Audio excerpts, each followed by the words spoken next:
Doctor Santosh Bangar, राहणार राहुरी, जिल्हा अहमदनगर. मी doctor Sarika Santosh Bangar, राहणार राहुरी, जिल्हा अहमदनगर.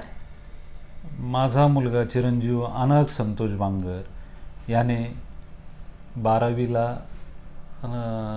चांगले मार्क होते त्याला. त्याचप्रमाणे नीटला देखील चांगले मार्क होते, परंतु 2दा रिपीट केला आम्ही, तरी देखील भारतामध्ये आम्हाला काही स्कोप मिळाला नाही.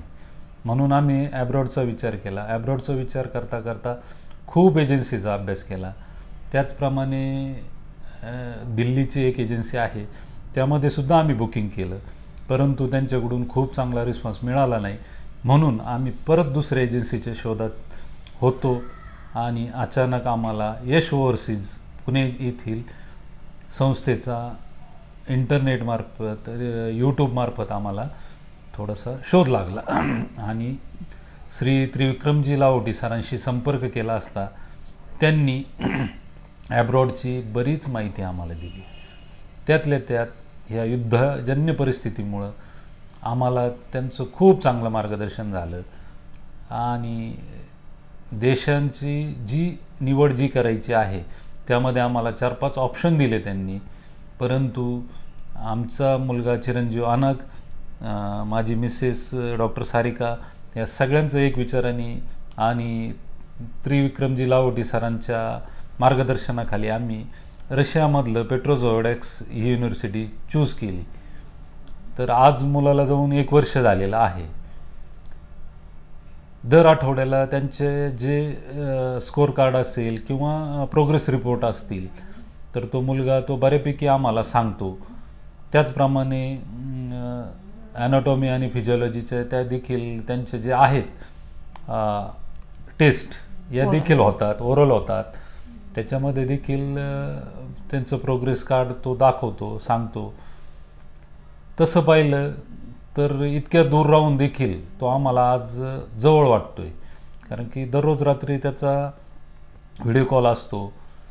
आम्हाला वाटलं होतं की त्यांनी आत्तापर्यंत घर सोडलं नाही, परंतु त्या ठिकाणी गेल्यानंतर तो थोडासा 1 महिनाभर त्याला थोडासा त्रास झाला, परंतु लाहोटी सरांनी जे मार्गदर्शन केलं, काउन्सिलिंग केलं, त्यानंतर तो देखील त्या ठिकाणी रमला चांगला आणि त्याला एक आत्मविश्वास आला की आपण चांगला डॉक्टर होऊ शकतो.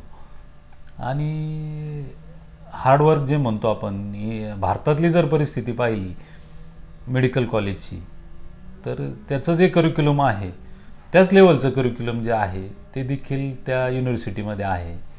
आणि तिथले टीचर लोक जे असतील, गार्डियन असतील, लोकल गार्डियन किंवा रेक्टर जे म्हणू आपण, ते देखील खूप चांगल्या परिस्थितीत त्यांना मार्गदर्शन करतात. कोणत्याही अडीअडचणीला ते मदत करतात. त्या ठिकाणी मायनस टेम्परेचर जरी असलं तरी देखील आमचा मुलगा याने खूप चांगली ॲडजस्टमेंट केली. म्हणजे त्या वातावरणात ते बऱ्यापैकी सेटल झालेले आहेत.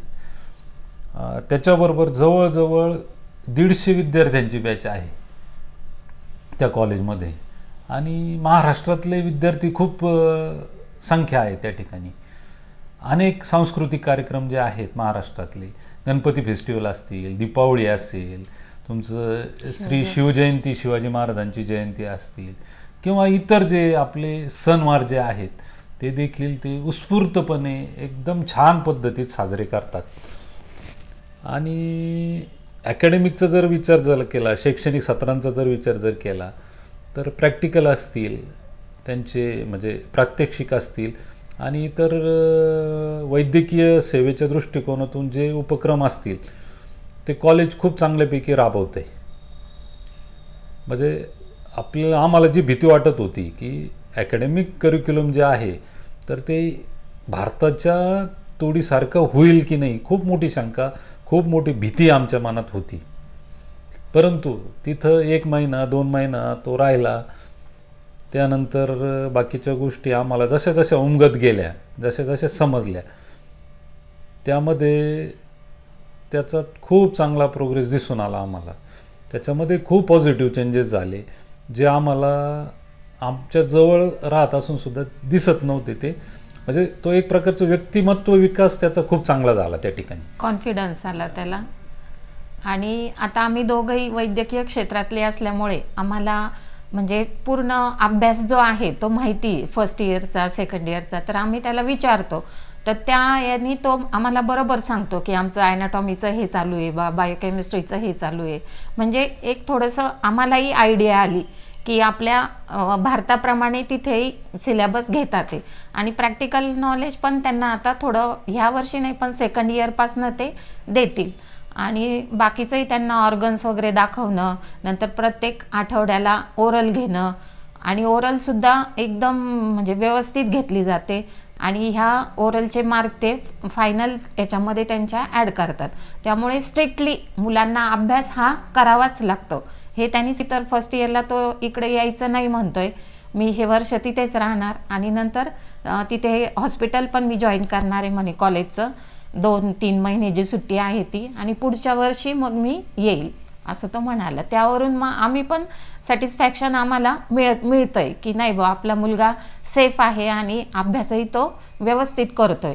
आता जे फॅमिलीबद्दल पण त्याचं इतकं म्हणजे त्याला लक्षात आलं की फॅमिली काय असते, रिलेशन्स काय असतात, हे त्याचं एक म्हणजे त्याचं व्यक्तिमत्व सुधारलं. हा एक खूप मोठा फायदा झाला, पॉझिटिव्ह पॉईंट आहे हा. की आम्हाला असं वाटलं होतं की आम्ही खूप लांब मुलाला पाठवलं, ही आमची चुकी झाली की काय, पण त्याच्यातला प्रोग्रेसनेस आणि त्याचा कॉन्फिडन्स बघून आम्हाला खूप छान वाटलं. धन्यवाद.